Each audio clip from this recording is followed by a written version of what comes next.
स्वागत है आपका उज्जवल क्लासेस में। फ्रेंड्स, आज अपन रीड की जो साइकोलॉजी की 5 मिनट है उसको कंप्लीट करने वाले हैं और आज का अपना टॉपिक है सीसीई, समग्र सतत एवं समग्र मूल्यांकन। यदि इस चैनल पर नए हो तो सब्सक्राइब कर लेना, वीडियो अच्छी लगी तो कमेंट करके बताना, लाइक करना, शेयर करना। तो चलिए फ्रेंड्स स्टार्ट करते हैं सीसीई, सतत एवं समग्र मूल्यांकन, जिसको इंग्लिश में क्या बोलेंगे, कॉन्टिन्यूस एंड कॉम्प्रिहेंसिव इवैल्यूएशन और शॉर्ट में सीसीई बोलेंगे। तो सतत यानी कॉन्टिन्यूस, इसका मतलब क्या है? इसका मतलब होता है निरंतर, लगातार चलने वाला। और समग्र का मतलब क्या था? व्यापक यानी संपूर्ण, पूरा। तो सतत यानी कॉन्टिन्यूस मूल्यांकन होना चाहिए। क्या होता है कॉन्टिन्यूस मूल्यांकन, सतत मूल्यांकन क्या होता है? देखिए, बच्चे का एक लास्ट में अपन एग्जाम ले लेते हैं और एग्जाम लेके उसमें नंबर के आधार पर कह देते हैं ये प्रतिभाशाली है, ये सामान्य बुद्धि है और ये मंद बुद्धि है। क्या ये सही है? नहीं, ये सही नहीं है कि लास्ट में एग्जाम लिए और रिटन टेस्ट के आधार पर अपन ने क्या दिया कि प्रतिभाशाली है।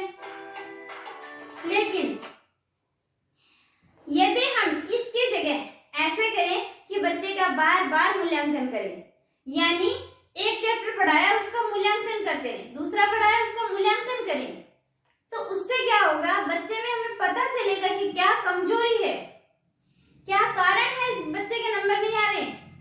तो इस वजह से पता चलेगा और हम उसका उपचार करेंगे।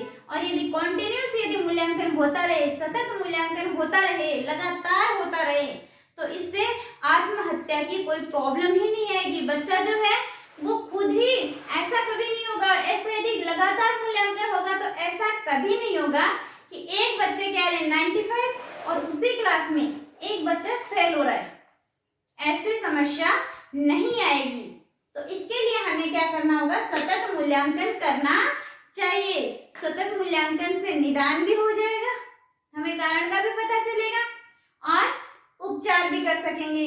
जैसे अपन ने टेस्ट लिया, उसमें बच्चे की देखेंगे किस किस फील्ड में कम आ रहे हैं नंबर और उसका उपचार कर देंगे। फिर नेक्स्ट टाइम फिर से मूल्यांकन करेंगे, दोबारा देखेंगे कि कैसे उसकी ग्रोथ रही है और उसके हिसाब से यदि किसी में वीकनेस है तो उसका उपचार करेंगे।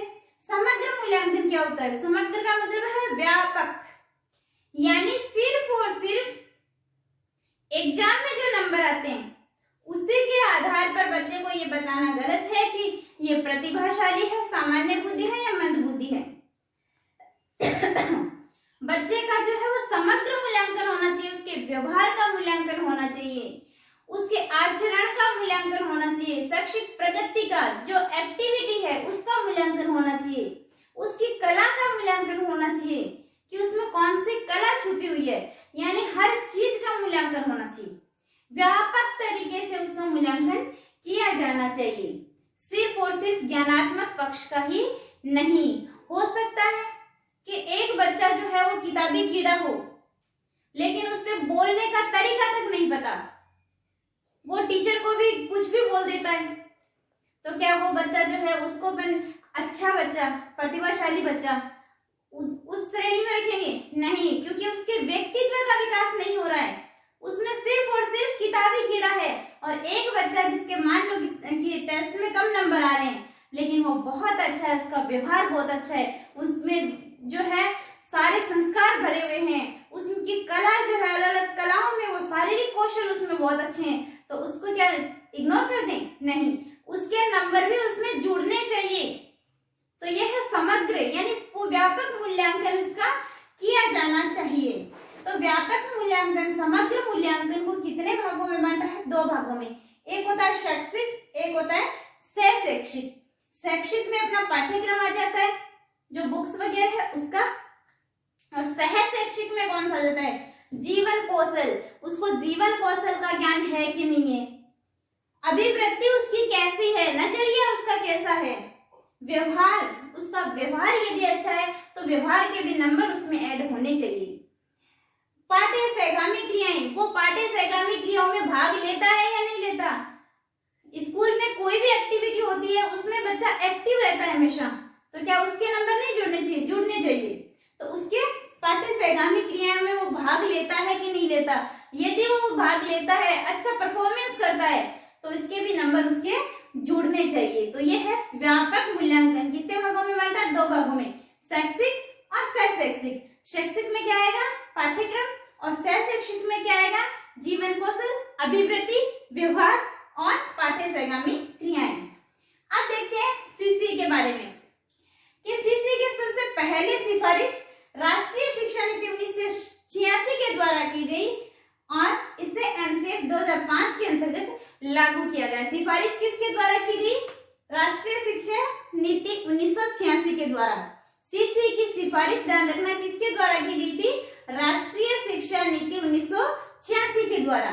और लागू किसके अंतर्गत? एनसीएफ 2005 के अंतर्गत सीसी को लागू किया गया था। सर्वप्रथम गीता भुक्कल समिति ने 2009 में सीसी को 9th क्लास में और 2010-11 में 10वीं क्लास में अपनाने पर बल दिया। कब अपनाया गया? 2009 में तो 9वीं क्लास में और 10 में 10वीं क्लास में। सिंपली याद रखना आपको। केंद्रीय माध्यमिक शिक्षा बोर्ड सीबीएसई ने 2010-11 से कक्षा 9 व 10 में सतत व समग्र मूल्यांकन प्रणाली को लागू किया। और सीबीएसई ने कब लागू किया इसे? 2010-11 में। कब अपनाया गया? सीसीई जो है इसकी सिफारिश कब की गई? राष्ट्रीय शिक्षा नीति 1986 के द्वारा। लागू कब किया गया? इसको अपनाया कब किया गया? एनसीएफ 2005 में इसको लागू किया गया। और अपनाया कब? इस पे अपनाने पर बल दिया गया, यानी कक्षा 9 में तो याद रखना 9 से, और 10 में 2010 से। और सीबीएसई ने कब लागू किया इसको? 2010-11 में, कक्षा 9 और 10 में। तो इसको आप सिंपली याद ध्यान में रखना थोड़ा। और अब देखते हैं आगे इसकी सीसी के बारे में। अब देखिए सीबीएसई के अनुसार परीक्षा का आयोजन किस प्रकार से किया जाता है। तो परीक्षा के आयोजन में हमने देखा कि एक तो होता है फॉर्मेटिव असेसमेंट और एक होता है सबमेटिव। हमने कल आकलन पढ़ा था पिछले वीडियो में, जिसमें निर्माणात्मक और योगात्मक 2 टाइप के पढ़े थे। उनको डिटेल से चर्चा अपन ने की थी। तो यहाँ पे देखिए फॉर्मेटिव असेसमेंट हमने देखा था सत्र में 4 बार होता है और सबमेटिव असेसमेंट सत्र में 2 बार होता है। तो देखिए 4 बार कैसे होता है? पहले FA1 होगा, फिर FA2 होगा और फिर SA1 होता है। अर्धवार्षिक exam, first test, second test और ये हाफ ईयरली एग्जाम, फिर थर्ड टेस्ट, फोर्थ और फिर ये कौन सा? Annual exam. तो ये क्या है? पहले FA1 FA2 होगा, उसके बाद में कौन सा होगा? SA1, FA3 FA4 होगा, फिर होगा SA2। और इनकी टोटलिंग, इनके कितने कितने परसेंट का होता है वो अभी हमने देखा था कि FA1 है तो कितने परसेंट का होता है? 10% का। कितना होता है? 10% इसके मार्क्स होते हैं। इसके भी 10%, इसके 30%, इसके 10% और इसके 30% मार्क्स होते हैं। और ये जो है ये प्रक्रिया 6 मंथ की होती है, यानी 6 महीने में 2 ऐसे होंगे और 1 ऐसे हो जाएगा, यानी अप्रैल टू सितंबर, अप्रैल से सितंबर तक इनमें कौन सा होगा? FA1 FA2 और SA1। उसके बाद में अक्टूबर से लेके मार्च तक का 6 मंथ का जो पीरियड है, इसमें FA3 FA4 SA2 हो जाएगा। टोटल कितना हो गया? FA कितने के हो गए? फॉर्मेटिव असेसमेंट हो गया 10 40% का। ऐसे कितने हो गए? SA1 30% का, SA2 भी 30% का, तो कितना हो गया? 60% का। तो इस प्रकार से सीबीएसई में परीक्षा का आयोजन किया जाता है। इसके बाद में देखिए सीसी में ग्रेडिंग सिस्टम दिया जाता है, परसेंटेज नहीं लिखे जाते, इसमें नंबर के आधार पे क्या लिखा जाता है? ग्रेडिंग सिस्टम, ग्रेड दी जाती है बच्चे को। तो देखिए ग्रेड दी जाती है सीबीएसई के अकॉर्डिंग है ये। और ग्रेड किस प्रकार से दी जाएगी कि यदि किसी बच्चे के 91 से 100 के बीच में नंबर आ रहे हैं तो क्या लिखोगे? A1 grade. क्या लिखेंगे? A1 grade. 81 से 90 के बीच में आ रहे हैं, A2 ग्रेड। 71 से 80 के बीच में है, B1 ग्रेड। 61 से 70 के बीच में है तो B2।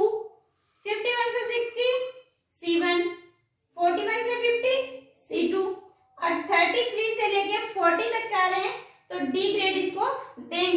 और इसके बाद में ये पासिंग मार्क्स होता है, लेकिन बच्चे की मार्कशीट जो है उसमें फेल ना लिखे। यदि 21 से 32 तक के बीच में नंबर आ रहे हैं तो उसकी मार्कशीट में क्या लिखेंगे, E1 ग्रेड। और यदि 21 से भी कम आ रहे हैं तो उसको कौन से ग्रेड देंगे, E2 ग्रेड देंगे। तो ये थी परीक्षा का आयोजन किस प्रकार से होता है सीबीएसई में, और ग्रेडिंग सिस्टम क्या है, कैसे बच्चे को ग्रेड दी जाती है। इसके बाद में देखते हैं राजस्थान में सीसी।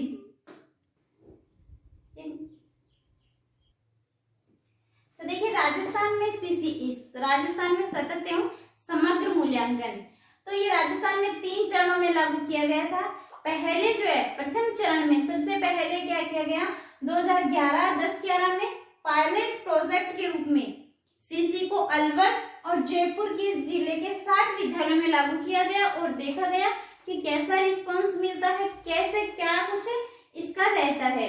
तो इसलिए पहले पायलट प्रोजेक्ट के रूप में 10-11 में और किसमें, अलवर और जयपुर के 60 विद्यालय में लागू किया गया था। फिर दूसरे चरण में 2012-13 में 178 ब्लॉक के 3059 प्राथमिक विद्यालयों में लागू किया गया। ये बात इंपॉर्टेंट है कि सीसी जो पहले कौन से विद्यालयों में, तो प्राथमिक विद्यालयों में लागू किया गया था। कौन से में, प्राथमिक विद्यालयों में लागू किया गया। और तीसरे में 2013-14 में संपूर्ण ब्लॉक्स में लगभग 2500 विद्यालयों में, वो भी कौन सी, प्राथमिक कक्षाओं में लागू किया गया। तो ये 3 चरण है, 3 चरण याद रखोगे। 10-11 में पायलट प्रोजेक्ट के रूप में अलवर और जयपुर के 60 विद्यालयों में। दूसरा चरण आया 12-13 में 178 ब्लॉक के 3059 विद्यालयों में, वो भी कौन से, प्राथमिक विद्यालयों में। तीसरा चरण आया 13-14 में और इसमें संपूर्ण ब्लॉक के लगभग 2500 विद्यालयों में, वो भी कौन सी कक्षाओं में, प्राथमिक कक्षाओं में लागू किया गया। तो इन 3 चरणों को ध्यान में रखना है। फिर आगे देखिए, संपूर्ण राजस्थान में 15-16 से प्राथमिक कक्षाओं में, संपूर्ण राजस्थान में कब लागू किया गया, 2015-16 से, वो कौन सी कक्षाओं में, प्राथमिक कक्षाओं में लागू किया गया था। तथा राजस्थान सरकार ने शिक्षा की गुणवत्ता बढ़ाने और नवाचारों को लागू करने के उद्देश्य से SIQE, जिसकी फुल फॉर्म है state initiative for quality education 1916 project सभी विद्यालयों में कक्षा 1 से 5 तक क्रियान्वित किया। यानी गुणवत्ता बढ़ाने के लिए जो सीसी है, इसी को ही राजस्थान में क्या नाम दिया गया है, SIQE। क्या नाम दिया गया है, SIQE। और इसको सभी विद्यालयों में कक्षा 1 से 5 तक क्रियान्वित किया गया था राजस्थान में। तो देखिए राजस्थान में कब लागू हुआ, संपूर्ण राजस्थान में 2015-16 में हुआ। और इस CCE को ही राजस्थान में क्या नाम दिया गया, SIQE। इसकी फुल फॉर्म मैं फर्स्ट वीडियो में बता चुकी हूँ। और देख लीजिए state initiative for quality education नाम दिया है इसका। फिर देखिए SIQE में सत्र 18-19 में परिवर्तन किया गया, इसमें भी परिवर्तन किया गया। और राजस्थान में पहले 4 योगात्मक मूल्यांकन होते थे और अब राजस्थान में कितने होते हैं, 3 योगात्मक मूल्यांकन की व्यवस्था है। वो अपन ने देखा था CBSE के संदर्भ में, और ये किसमें है, राजस्थान में। तो पहले राजस्थान में कितने मूल्यांकन होते थे, योगात्मक 4, और अब कितने योगात्मक मूल्यांकन होते हैं, 3। तो ये चीज इंपॉर्टेंट है कि अब योगात्मक मूल्यांकन कितने होते हैं राजस्थान में, 3 होते हैं। सिंपल ये आपको चर्चा ध्यान में रखनी है।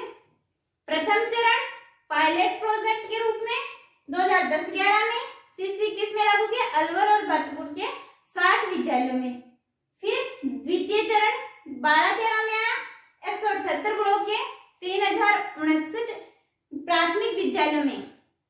तीसरा चरण 13-14 में आया संपूर्ण ब्लॉक में 2500 विद्यालयों में, प्राथमिक कक्षाओं में। संपूर्ण राजस्थान में कब लागू किया गया, 15-16 में, और कौन सी, प्राथमिक कक्षाओं में। और CCE को राजस्थान में क्या नाम दिया गया, SIQE। और SIQE में कब परिवर्तन किया गया, 18-19 में। और पहले कितने योगात्मक मूल्यांकन होते थे राजस्थान में, 4, अब कितने होते हैं, 3।